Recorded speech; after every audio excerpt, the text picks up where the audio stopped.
नमस्कार, महाबहस के साथ मैं हूं अनुपम। कोरोना का इलाज जरूरी है या फिर तरीका? यह सवाल इसलिए है क्योंकि कोरोना के इलाज के लिए बाबा रामदेव की दवाई कोरोनिल पर अब घमासान छिड़ गया है। जैसे ही बाबा रामदेव की दिव्य योग फार्मेसी ने, पतंजलि ने कोरोना के इलाज का दावा किया, दवाई पर सवाल उठाए जाने लगे, बाबा रामदेव पर निशाना साधा जाने लगा। आज बाबा रामदेव को इसके लिए सामने भी आना पड़ा, प्रेस कॉन्फ्रेंस करनी पड़ी और हर सवाल का जवाब देना पड़ा। उन्होंने कहा कि वो अपनी दवाई को कोरोना क्योर नहीं बल्कि कोरोना मैनेजमेंट का नाम देंगे। उन्होंने क्लिनिकल ट्रायल के लिए हर नियम का पालन किया है और जानबूझकर साजिश के तहत उनके खिलाफ एफआईआर दर्ज करी गई। उन्होंने कहा कि ड्रग माफिया नहीं चाहते हैं कि कोरोना के इलाज हुए, आयुर्वेद सफल हो। कोरोना के इलाज को लेकर बाबा रामदेव के दावे और उन पर उठे सवालों के हर जवाब देने के लिए आज बाबा रामदेव हमारे साथ इस शो में खुद लाइव जुड़ेंगे और उनसे हम तमाम तरह की चीजों को समझेंगे भी, जानेंगे भी। लेकिन सवाल यह है कि आखिर कोरोना से लड़ाई दवाई पर क्यों आई? रिसर्च पर एमएनसी का ही कॉपीराइट क्यों है? यह एक सबसे बड़ा सवाल हम खड़ा कर रहे हैं। और कोरोनिल पर बाबा रामदेव के दावे में कितना दम है? कोरोना का इलाज यहां पर जरूरी है या फिर हम यह देखें कि इलाज का तरीका? क्योंकि कोरोनिल के खिलाफ जिस तरीके से बाबा रामदेव कह रहे हैं कि अफवाह फैलाई गई, किसने यह अफवाह फैलाई? इन तमाम सवालों पर हम विस्तार से चर्चा करेंगे। लेकिन उससे पहले आप हमारी इस रिपोर्ट को देखिए।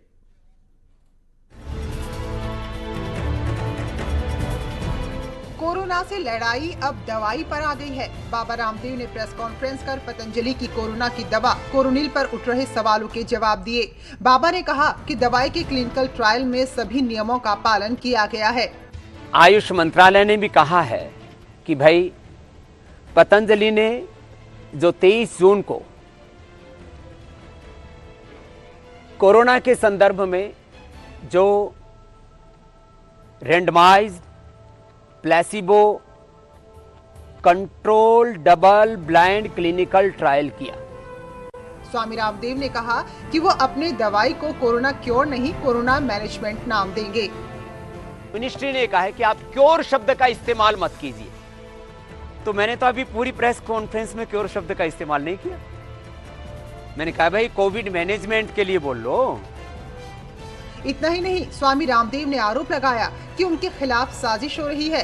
ड्रग माफिया और बड़ी इंटरनेशनल कंपनियां उनकी दवाई से डरी हुई हैं।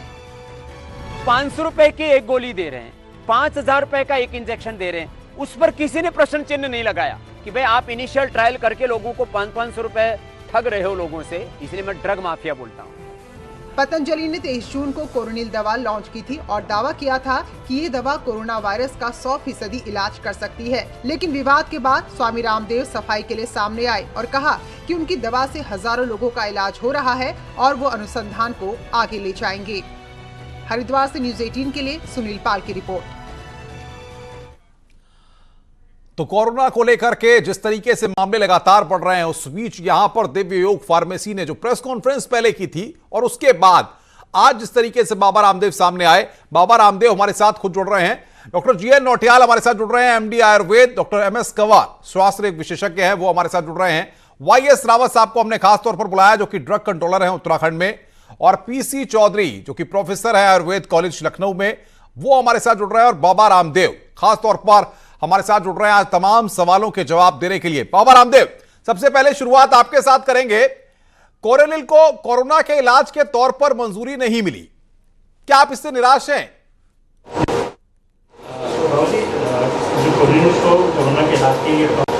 नहीं, कौन कहता है कि कोरोनिल को जो है अनुमति नहीं मिल पाई है? इस तरह की कोरी बकवास बातें हैं, फिर भी लोग इतना होने के बावजूद भी लोग फैलाए हैं, तो इससे ज़्यादा तो कोई घटिया हरकत हो नहीं सकती। दवा बनाने का लाइसेंस का प्रोसेस अलग है, वो इसके परंपरागत गुणों के आधार पर मिला है।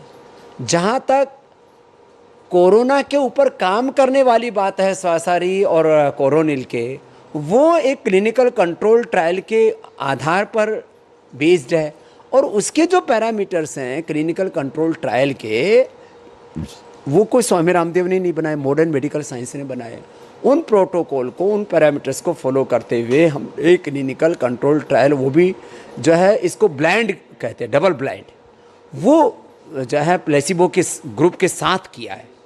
और उसमें 3 दिन के अंदर 69% और 7 दिन में यदि 100% पेशेंट नेगेटिव हो गए, और उसके नेगेटिव होने के भी जो पैरामीटर्स हैं, साइटोकाइन्स का तूफान को कंट्रोल करने से लेकर के IL-6 से लेकर के CRP से लेकर के तमाम तरह के उसके वायरल लोड से लेकर के सारी चीज़ें यदि नियंत्रित हो रही हैं, अब उसको मैनेजमेंट बोलो, उसको ट्रीटमेंट बोलो, उसको कोरोना पेशेंट्स का नेगेटिव होना बोलो, ये शब्दों की लड़ाई है कि उन्होंने कहा कि आप कोरोना मैनेजमेंट के लिए जो है पतंजलि अप्रोप्रिएट कार्य कर रहा है, इसमें क्योर शब्द का अभी इस्तेमाल ना किया जाए। अब इसको ये कहना कि पतंजलि के काम को नकार दिया है, ये सब बकवासबाजी ठीक नहीं है, गलत।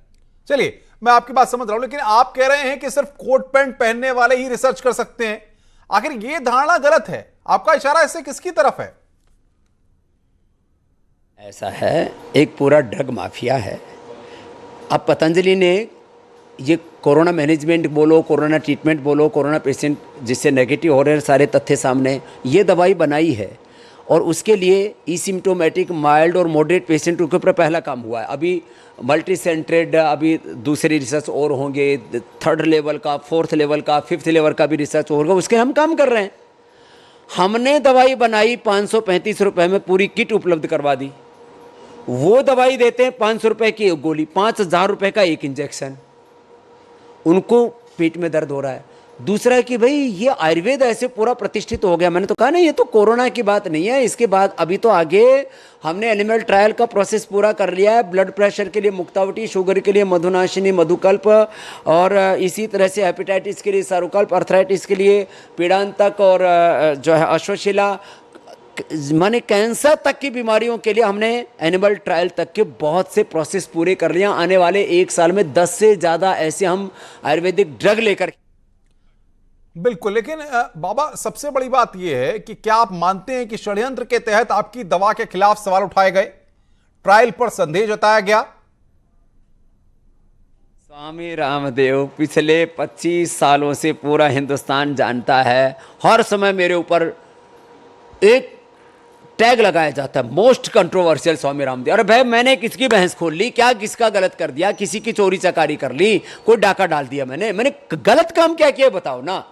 अब मैंने योग के आयुर्वेद की, वेदों की, भारतीय धर्म दर्शन अध्यात्म संस्कृति की, ऋषि परंपरा की, वेद परंपरा की प्रतिष्ठा कर दी तो भगवान ने करवा दी। मैं तो पुरुषार्थ कर रहा हूं और आगे भी करूंगा।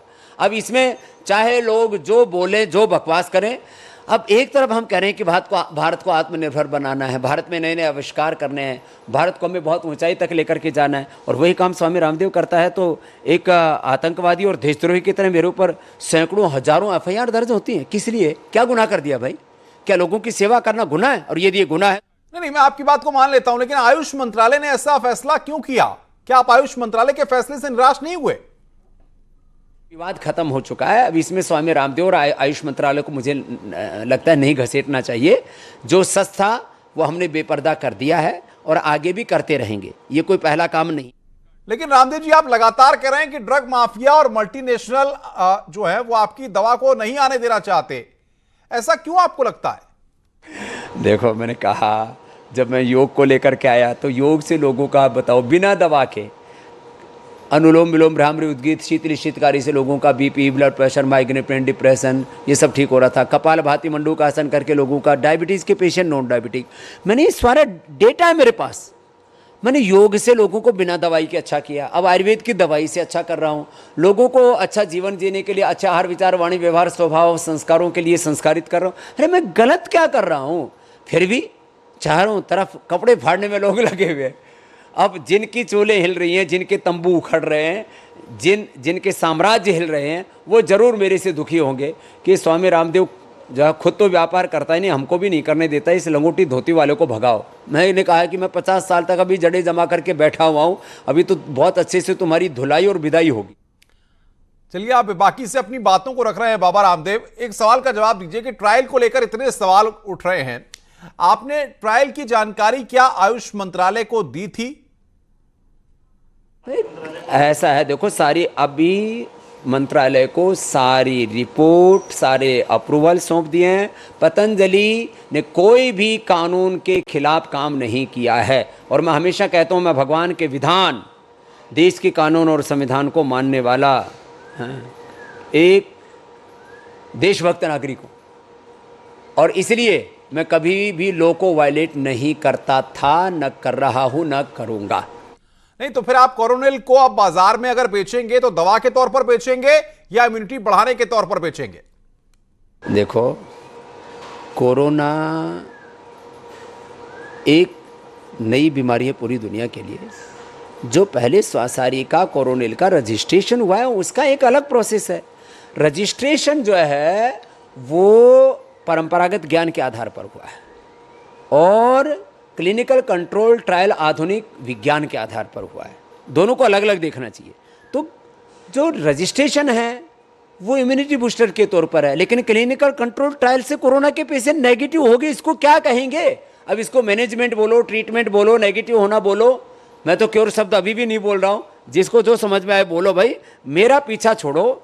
जो है मैंने क्या गुनाह कर दिया भाई? लोगों की भलाई कर रहा हूँ। मैं कह रहा हूँ भाई, जो बेचारे एसिम्प्टोमेटिक हैं, मॉडरेट हैं, माइल्ड हैं, उनको भी हम यदि वेंटिलेटर पर जाने से बचा लेते हैं और एक भी व्यक्ति की मौत कोरोना से ना हो, इससे किसको पेट में दर्द हो रहा है? क्यों आपत्ति है?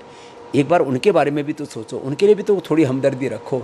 जो पेशेंट पॉजिटिव हो जाते हैं ना, उनके भीतर क्या गुजरती है, उनके दिल दिमाग में, उनके घर परिवार में क्या गुजरती है, उन लोगों की मदद करने के लिए यदि पतंजलि आगे आया है, तो यदि सत्कार नहीं कर सकते तो तिरस्कार तो नहीं करो, इतना तो मदद करो।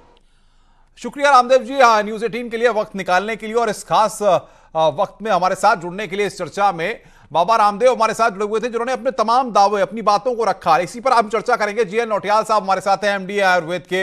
एमएस कंवर साहब स्वास्थ्य विशेषज्ञ हमारे साथ हैं। वाईएस रावत ड्रग कंट्रोलर हैं उत्तराखंड के। वाईएस रावत साहब, सबसे पहले मैं आपके पास आ रहा हूं। अब ये बताइए कि रामदेव जिस तरीके की बात कह रहे हैं, तमाम बातों को आपने सुना होगा। अभी उन्होंने लाइव में हमारे साथ जिन बातों का जिक्र किया, सरकार किस नजरिए से इन चीजों को देखती है?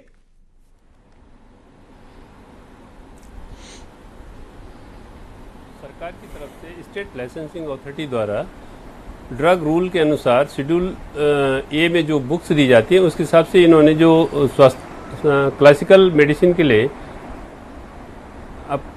अप्लाई किया था, जिसमें कि कोरोनिल टैबलेट है, स्वासारी बटी है, इनको हमने अप्रूव किया है और जो उसके इंडिकेशन है उसके आधार पे अप्रूव हुआ है। नहीं तो ये इम्यूनिटी बूस्टर के तौर पे हुआ है या कोरोना की दवा के तौर पर हुआ है? इन दवाओं के द्वारा इन्होंने अगर कहीं और क्लिनिकल ट्रायल किया है जी, तो इसके संबंध में हमें जानकारी नहीं। ये आयुष मिनिस्ट्री भारत सरकार ही इसके बारे में बता सकती है। बिल्कुल। एमएस कंवर साहब भी हमारे साथ हैं, उनके पास आते हैं। एमएस कंवर साहब, आप किस नजरिए से देखते हैं? क्या अगर आयुर्वेद तरक्की कर जाएगा तो बड़ी बड़ी कंपनीज को बहुत बड़ा नुकसान हो जाएगा? जिस तरीके के आरोप रामदेव लगा रहे हैं, क्या इन आरोपों में कोई सच्चाई लगती है आपको?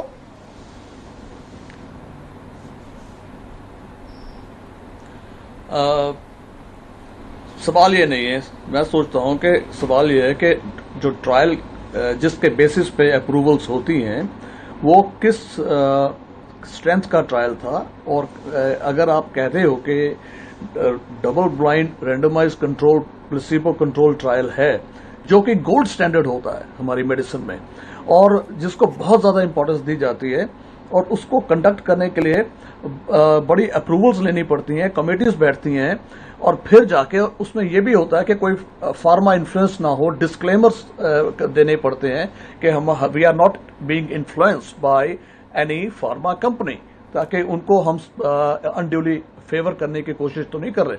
ये बड़ी चीजें होती हैं। और उसमें जिस वो कह रहे हैं कि हमने ट्रायल किया है, मैं अभी सुन रहा था रामदेव जी को कि उन्होंने कहा कि 3 दिन में 70% लोग नेगेटिव हो गए। दिस इज अमेजिंग कि आरसीटी पॉजिटिव था, आरटीसी पीसीआर पॉजिटिव था और वो 3 दिन में नेगेटिव हो गया। 3 दिन बाद तो हम कभी ऐसे टेस्ट रिपीट भी नहीं करते, और 100% 7 दिन में हो गए।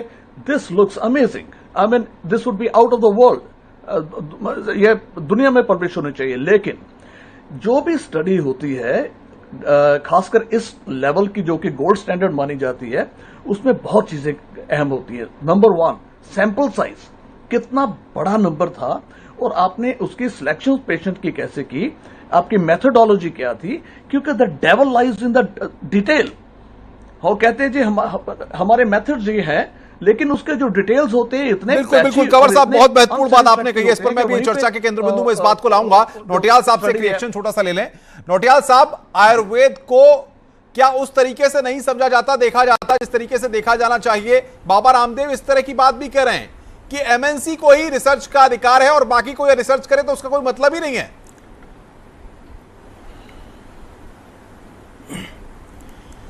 देखिए, ये जो हम लोग बात करते हैं आयुर्वेद की, तो यहाँ पर और डेफिनेटली जो है अपने देश में इसके जो डबल स्टैंडर्ड हैं, और आयुर्वेदिक जो मेडिसिन्स हैं, आयुर्वेद की जो रिसर्च मेथडोलॉजी की हम बात करते हैं, तो आयुर्वेद में ऑलरेडी जो है जो स्टैंडर्ड्स हैं वो अवेलेबल हैं, और उनके जो आज से नहीं वो 5000 साल पहले जो उनकी प्रॉपर्टीज बताई गई हैं, चाहे वो अश्वगंधा हो, गिलोय हो, और भी जितने सारी आपकी जो है मेडिसिन्स है, उनकी जो प्रॉपर्टी बताई गई है वो आज भी मौजूद हैं। और वो रिसर्च चाहे आप अश्वगंधा के देखें तो आईआईटीज ने की और भी जगह ने की, तो वो जो 5000 साल पहले जो गुण बताए गए हैं, प्रॉपर्टीज बताई गई हैं, या उसकी जो फार्माकोलॉजी के हिसाब से जो उसके प्रॉपर्टीज हैं वो आज भी अवेलेबल हैं। तो इग्नोर क्यों कर रहे हैं? उनको इग्नोर क्यों कर रहे हैं? जो ये एक सवाल बनता है। पीसी चौधरी साहब, विभाग जो बात कह रहे हैं यहां पर,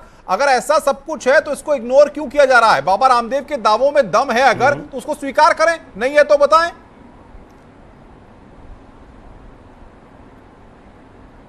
जी डेफिनेटली, ये बिल्कुल उसमें दावों में दम है। और जैसे कि अभी पूर्व वक्ता उन्होंने कहा, चौधरी साहब का एक रिएक्शन लूंगा 3 दिन में। नौटियाल साहब, पीसी चौधरी साहब का मैं जवाब जा रहा था इस पर। चौधरी साहब, आवाज आ रही है आपको मेरी? जी जी जी जी जी जी आ रही। हाँ जी, बताइए। जी जी मैं जी, आवाज नहीं आ रही क्या? मैं ये कहना चाहूंगा, बाबा रामदेव जी ने जो कोरोनिल बनाया, उस जो डिस्कशन उस पर चल रहा, जो विवाद चल रहा, उसमें तो मैं नहीं जाना चाहता, लेकिन बाबा ने अपने मेडिसिन में जो कोरोनिल में जो कंटेंट डाले हैं, जैसे तुलसी है, अश्वगंधा है, गिलोय है, ये ऑलरेडी हमारे शास्त्र में प्रूव्ड है और बहुत अच्छी तरह से काम करती हैं। जैसे गिलोय है हमारा इम्यूनो मॉड्यूलेटर, इम्यून सिस्टम को अच्छा करता है। तुलसी है, ये ज्वरग्न है, ज्वर को यानी फीवर को खत्म करता है। विषग्न है, विष को भी नाश करता है। और अश्वगंधा ऑलरेडी अभी प्रूव्ड हुआ कि कोरोना वायरस के मल्टीप्लिकेशन को भी चेक करता है, इसमें जो ये प्रॉपर्टी है। तो ये जो इसका जो सिनर्जेटिक एक्शन है, टोटल ये कोरोना के जो लक्षण है उनको शांत करता है और इम्यून सिस्टम को बढ़ाता है। तो इसमें कोई दो राय नहीं है कि ये कोरोना के या कोविड बीमारी को नष्ट करने में सहायक है इसमें। लेकिन मैं ट्रीटमेंट का दावा तो नहीं करता, अभी ट्रीटमेंट पूरी तरह से स्टेब्लिश नहीं हो पाया है। दूसरा, इनका श्वासाहारी जो रस है वो भी श्वास काश के लिए पहले से ऑलरेडी चल रहा था और ये सारी दवाइयां ये पहले से चला रहे थे। तो ये जो टोटल किट है ये तो निश्चित रूप से इसमें लाभकर है और लक्षणों को शांत करेगा, इम्यून सिस्टम को बढ़ाएगा, इसमें कोई दो राय नहीं। बिल्कुल। अब रही बात, अगर ये प्रूव्ड हो जाता है कि बहुत अच्छा ट्रीटमेंट हो रहा, तो विदेशों में भी हमारी मेडिसिन सप्लाई होगी। और बाबा तो पहले से आत्मनिर्भर है, ये हमारे देश के किसान भी आत्मनिर्भर होंगे, क्योंकि ये दवा तो जो पैदा होती है, जैसे तुलसी है, गिलोय है, अश्वगंधा, ये बाबा नहीं पैदा करते, हमारे देश का किसान पैदा करता है। और ये अगर प्रूव्ड होता है तो बहुत अच्छी बात है, हमारा आयुर्वेद भी आगे जाएगा और भी रिसर्चेज होंगी। और हम बाबा कह रहे हैं कि आखिर कहीं ना कहीं अफवाह फैला करके लोग उनकी छवि को खराब करने की भी कोशिश कर रहे हैं। एमएस कंवर साहब, मैं 2-3 बातों को समझना चाहूंगा बड़ी जल्दी में आपसे। ये बताइए आप कि अगर आयुर्वेद अपनी एक स्थान बनाता है और जिस तरह का जिक्र हो रहा है अश्वगंधा का, तुलसी का, इन चीजों का, अगर वाकई इससे कोरोना का इलाज निकलता है तो दिक्कत क्या है? मैं कोई दिक्कत नहीं होनी चाहिए सर। ये हो सकता है कुछ ऐसी मल्टीनेशनल कंपनियां हो, होना चाहिए पड़े हो कि आयुर्वेद का विकास ना हो। चौधरी साहब सुन लेते हैं, कंवर साहब कुछ कह रहे हैं। जी जी बोलिए कंवर साहब। हमें हर एक चीज का साइंटिफिक प्रूफ चाहिए। हम कोई भी दवाई जो भी दुनिया में लॉन्च होती है उसको बहुत स्क्रूटनी से गुजरना पड़ता है। और फिर भी उसके फर्दर पोस्ट लॉन्च ट्रायल्स भी होते हैं, वो पोस्ट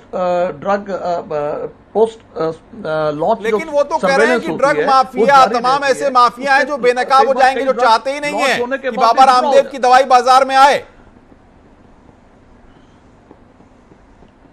नहीं, ये तो एक बुनियाद आरोप होगा। मैं इसके डीप डेप्थ में नहीं जाना चाहता, लेकिन अच्छी बात है अगर आयुर्वेद हिंदुस्तान में प्रूव कर सकता है कि हम वाकई में ट्रायल प्रूवन, देखिए विदाउट ट्रायल प्रूवन के हमारे ये गुण हैं, हमने इकट्ठे करके वो 6 चीजें 8 चीजें 9 चीजें डाल दी, तो उससे मैं नहीं समझता। नौटियाल साहब, आपको लगता है सिर्फ एमएनसी का ही कब्जा है, सिर्फ रिसर्च पर या बाकी चीजों पर से जो एमएनसी करेंगे वही फाइनल है? अगर आयुर्वेद कुछ कर रहा है तो उसको इतना सहज स्वीकार नहीं किया जाता। नौटियाल साहब, मैं आपको ये बताना, मैं बिल्कुल ये कहना चाहता हूं कि एमएनसी का एक जो है, देखिए जो मल्टीनेशनल कंपनीज हैं, ये हमारे जो दुनिया की पॉपुलेशन है उसको ये आदमियों या ह्यूमन के रूप में नहीं देखते हैं, इनको जो है गिनी पिग के रूप में देखते हैं। और मैं आपको 1-2 उदाहरण ऐसे देना चाहता हूं जो जिसको आप लोगों ने देखा और सुना, और आज जो प्रूफ हो गए कि डेफिनेटली ये मल्टीनेशनल कंपनीज का एक जो है कॉन्स्पिरेसी थी ह्यूमैनिटी के प्रति, जिसको मैं आपको बताना चाहता कि 40s और 50s में जो इन्होंने कुछ रिसर्च की, क्योंकि रिसर्च भी एक बहुत बड़ा घोटाला है। ये रिसर्च की गई कि जो बच्चा मां का दूध पीता है that is not sufficient and सच्चाई है एलिमेंट्स। और नौटियाल साहब जो बात कह रहे हैं और बाबा रामदेव जो बात कह रहे हैं, ये तो सवालों के घेरे में खड़ा करती है पूरे सिस्टम को।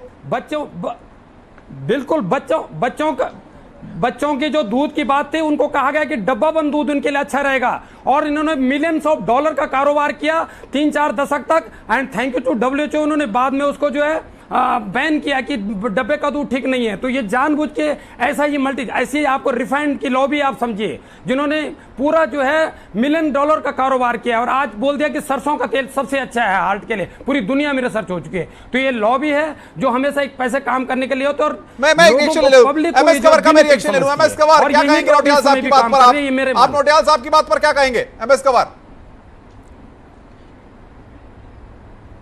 नौटियाल साहब कुछ हद तक ठीक कह रहे हैं, क्योंकि जो कुछ उन्होंने एग्जाम्पल्स दी हैं उसमें कुछ हद तक सच्चाई भी है, क्योंकि कई चीजें ऐसी बाद में अनर्थ हुई हैं कि ये चीज जिस तरीके से प्रोपोगेट की गई थी दैट वाज बाइस्ड, और बाइस्ड होने की वजह से उसकी होता रहा।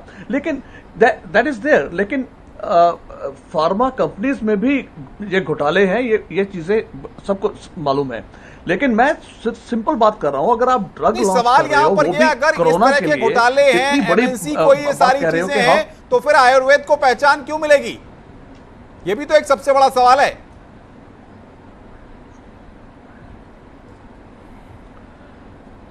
तो फिर क्यों चाहेंगे ये कंपनियां कि बाबा रामदेव की दवा बाजार में आए? प्रॉब्लम्स एमएनसी में नहीं, पर जो वहां पे ड्रग ट्रायल्स होते हैं दे आर वेरी स्ट्रिंजेंट, बड़े स्ट्रिंजेंट ट्रायल्स से गुजरना पड़ता है। ये स्वीकार करना होगा साहब आपको, कंवर साहब, जब इस तरह की स्थितियां हैं, और नौटियाल साहब भी उस तर्क को रख रहे हैं। चौधरी साहब, आपको क्या लगता है ये स्थिति बनी हुई है और नहीं चाहते लोग कि बाबा रामदेव अगर कोई प्रयास कर रहे हैं, अगर कोई दावा कर रहे हैं, तो भाई उसमें अगर सच्चाई है तो उसको स्वीकार करिए आप? नहीं, बिल्कुल बिल्कुल। ये जो अभी केवल ट्रायल चल रहा, पूरी दुनिया में ट्रीटमेंट का कोई अभी कोर्स नहीं आया है। जब ट्रायल वो भी कर रहे हैं, आयुर्वेद से भी ट्रायल हो रहा, विदाउट साइड इफेक्ट हो रहा, इसमें किसी प्रकार का कोई साइड इफेक्ट नहीं है, तो फिर इसमें कोई ऑब्जेक्शन नहीं होना चाहिए। और फिर रिसर्च होने के बाद एक डेवलप होगा ना, आफ्टर रिसर्च प्रोटोकॉल, उसका पालन करने के बाद फाइनल डिसीजन आएगा कि ये ट्रीटमेंट में है। वैसे तो वायरस का कंप्लीट ट्रीटमेंट नहीं होता, ये अपने को चेंज भी कर लिया करता है, और आज तक कोई परमानेंट ट्रीटमेंट नहीं आया। लेकिन हमारा जो लाक्षणिक चिकित्सा है बिल्कुल परफेक्ट है, और जो इम्यून सिस्टम को इन्हांस करता है बिल्कुल परफेक्ट है, इसमें कोई दो राय नहीं है। तो इस सिस्टम को और बढ़ाना चाहिए, इससे कोई साइड इफेक्ट तो नहीं है। बिल्कुल, आज आप हाइड्रोक्सिक्लोरोक्विन सिस्टम को बढ़ाना चाहिए, अगर कोई साइड इफेक्ट नहीं है तो सिस्टम को बढ़ाने में दिक्कत क्या है? भाई श्रावत साहब, अगर कोई दिक्कत नहीं है, आप तो जाहिर तौर पर सिस्टम का एक पार्ट हैं, ऐसी स्थिति में आपके सामने किस तरह की दिक्कतें हैं? जब कह रहे हैं बाबा रामदेव हमने आयुष मंत्रालय को सारी चीजें दे दी, सारी जानकारी दे दी, आयुष मंत्रालय ने भी हमें परमिशन दे दी, तो अब दिक्कत क्या है? क्लिनिकल ट्रायल की भी बात वो खुद कर रहे हैं।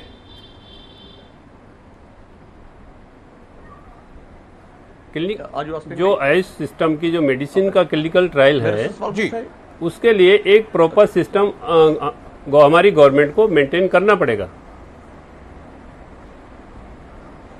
नहीं तो क्या बाबा रामदेव उस अभी सिस्टम को तक फॉलो नहीं कर रहे हैं? जो क्लिनिकल ट्रायल है और रिसर्च है, इसके बारे में अभी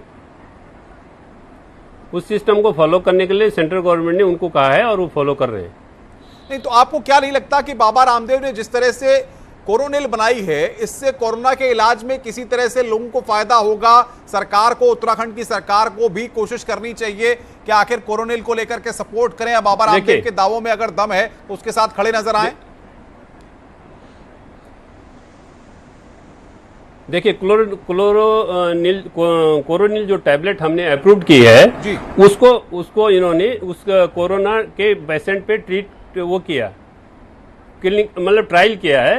कोरोनिल और स्वासारी टैबलेट हमने अप्रूव की है एज पर ड्रग एक्ट, ठीक है। अब वो उस दवा को ट्रायल कर रहे हैं कोरोना के पेशेंट पे, और उसके रिसर्च जो है प्रॉपर होनी चाहिए, आयुष मिनिस्ट्री के गाइडलाइन उस पर बननी चाहिए। नोटियाल साहब, मैं संक्षेप में जानना चाहूंगा, बाबा रामदेव कह रहे हैं कि अफवाह फैला करके कुछ लोग इमेज खराब करना चाहते हैं। क्या ये सारी चीजें इस वक्त में होनी चाहिए कोरोना के इस दौर में, अगर कोई इस तरह की कोशिश कर रहा है? बिल्कुल नहीं होनी चाहिए, लेकिन मैंने जैसा आपको बताया कि एक नहीं, मेरे पास 1000 उदाहरण है। अगर मेरे पास टाइम होता तो मैं एक एक चीज एक्सपोज करता कि रिसर्च भी एक घोटाला है, और ये तथाकथित कुछ साइंटिस्ट, कुछ डॉक्टर्स बिक करके और जो है रिसर्च करते हैं। आप लोगों ने सुना होगा कि 3 packs of the whisky are the very good for the heart disease. अब जब आप सोर्स देखेंगे कहाँ रिसर्च हुई है तो बोलेंगे मैकडवेल ने की है, ये फलानी कंपनी ने की है, ऐसे ही स्मोकिंग का है। तो आप देखिए ये बहुत बड़ा घोटाला है, और इस समय ये बातें नहीं होनी चाहिए, because you have to save our humanity, हमें मानवता को बचाना है। बिल्कुल, कंवर साहब का एक लास्ट क्वेश्चन। कंवर साहब, अगर दवा में दम है तो स्वीकार करना चाहिए, चाहे आयुर्वेद की हो, चाहे एलोपैथ की हो, चाहे किसी और की हो। इस पर सियासत करने की और अपना फायदा देखने की, नफा नुकसान देखने की वक्त नहीं है इस समय। ये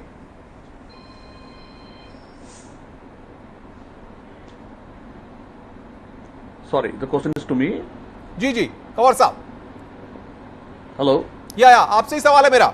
आपने मेरे से ओके, नहीं ऐसा हाँ बिल्कुल बिल्कुल ठीक है। देखिए, जितनी भी अभी दवाइयां हम यूज कर रहे हैं, फॉर एग्जांपल कोरोना के लिए HCQ से हम शुरू हुए थे, आइवरमेक्टिन भी दिया, और अब नई दवाइयां रेमडेसिविर और फेविपिराविर दे रहे हैं, शुरू कर दिया है, लेकिन वो भी बड़े सिलेक्टिव केसेस में प्लाज्मा थेरेपी दे रहे हैं।